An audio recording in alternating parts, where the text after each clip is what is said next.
Yo, what's up, guys? In today's video, I got a bunch of Chicago Bulls news and rumors surrounding the NBA trade deadline. But before I jump into today's video, make sure you guys are subscribed to the channel so you guys don't miss out on any future uploads. Also, leave a quick like on today's video. It takes a second and it helps me out a lot. Also, leave some comments and questions below today's video, letting me know what you guys want the Chicago Bulls to do at the NBA trade deadline. Also, check out my last video if you guys missed it. I was talking about a bunch of Chicago Bulls news and updates. I was talking about how I don't expect the Chicago Bulls to make any big trades at the NBA trade deadline, how Patrick Williams is expected to return earlier than expected, and Zach LaVine was on a podcast and he was saying how he was excited for free agency. But either way, let's just jump right into it. And let me just talk about yesterday's game real quick versus the Portland Trail Blazers. And in my opinion, it was a fun game to watch. It was super entertaining as just an NBA fan. As a Bulls fan, it was kind of frustrating at times. I mean, the Blazers were scoring easily. Both teams were just pretty much not playing defense the whole night. It was pretty much just who was going to score the most points. And I feel like the Chicago Bulls are going to have to play that type of basketball for the next few weeks now until they get, I'd say, everyone back on this roster. But nonetheless, a W is a W, so I was happy. I also saw this pretty crazy stat that Casey Johnson did tweet out after yesterday's game that the Chicago Bulls on this season are 31-18, which is pretty impressive. That I feel like after every problem, every COVID problem, all the injuries that the Bulls have went through, that's a pretty good record. I mean, second in the East, you can't complain with that. And then I saw in his tweet, he said that the Chicago Bulls finished last season 31-41. That's just crazy to think about, that for these past few years now, the Bulls have been one of the worst teams in the NBA.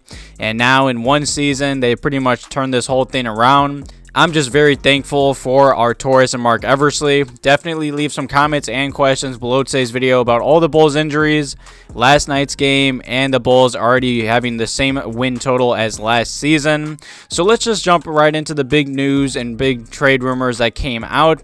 There's been a lot of talk about the Chicago Bulls and the trade deadline. There's also been some talk about how all the Bulls injuries right now are going to limit the Bulls at the NBA trade deadline. Of course, the injuries to Lonzo, Caruso, Patrick Williams, and Derrick Jr. have the Bulls kind of in an interesting situation. And the Bulls front office, they have a pretty big decision to make if at the trade deadline, if they're going to make some moves, maybe trade one of these injured players or someone else to, I'd say, try and get some healthy players on this roster.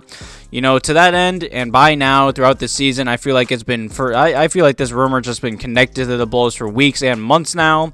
That the Bulls have been connected to Pistons small forward Jeremy Grant. I feel like there's been so much talk about that whole situation. And like I said earlier in today's video and in my last video, I don't expect the Chicago Bulls to trade for him. I just don't see the Bulls making a trade at the trade deadline, in my opinion.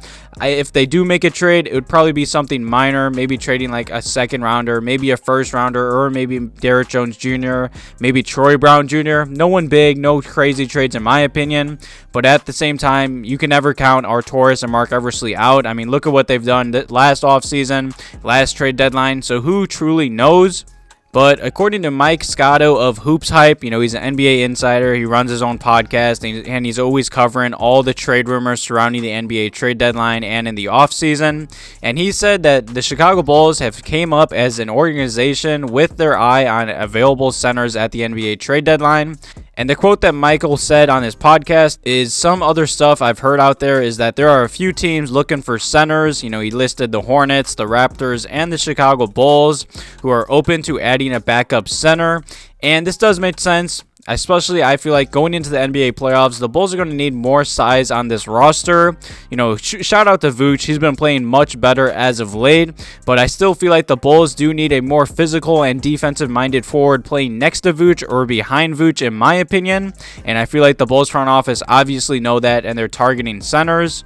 I do plan to make a future video talking about Marko. I mean, he's been mainly on the Chicago Bulls G League team for this season, which is really, I'd say, interesting. He really hasn't played at all. Same with Tony Bradley. The Bulls did sign him to a 2-year deal last offseason. He's kind of been up and down for this season as well. His minutes have just been all over the place. So let's look at some potential names and buyout options for the Chicago Bulls. I mean, the Kings are the Kings, man. They have been in the Ben Simmons trade rumors for a while now. And the Kings have just struggled for years now. There's been a lot of talk about Harrison Barnes obviously being linked to the Bulls as well. He's obviously the most popular name on the market for the Kings. And I know earlier in the NBA season, there was a lot of trade talk about Marvin Bagley, and I know a lot of Bulls fans wanted the Bulls to target him. You know, Tristan Thompson's a name that could possibly get traded or bought out, and Richaun Holmes. I know I saw a lot of comments in my past video talking about him.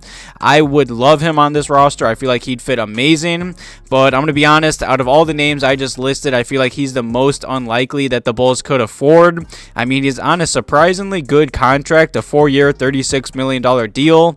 You know, he's a really good rebounder, just a really solid player. I would love for the Chicago Bulls to target him, but I just don't see it happening. You know, not to mention, he'd be the team's best and most important physical rim protector on this roster immediately.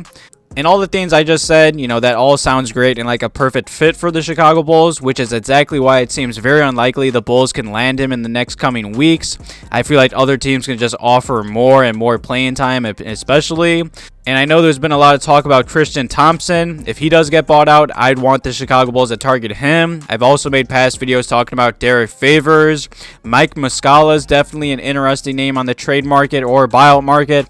Maxi Kleber, there were some rumors about how the Bulls were interested in him in the last offseason. Dwight Powell is also an interesting option. Most of those guys would probably have to be trade targets. I could maybe see Derrick Favors getting bought out, but that's still iffy here and there. I mean, most of these players are kind of, I'd say, playing barely minutes on rebuilding teams. I made many videos talking about potential buyout candidates. You know, Robin Lopez could get bought out.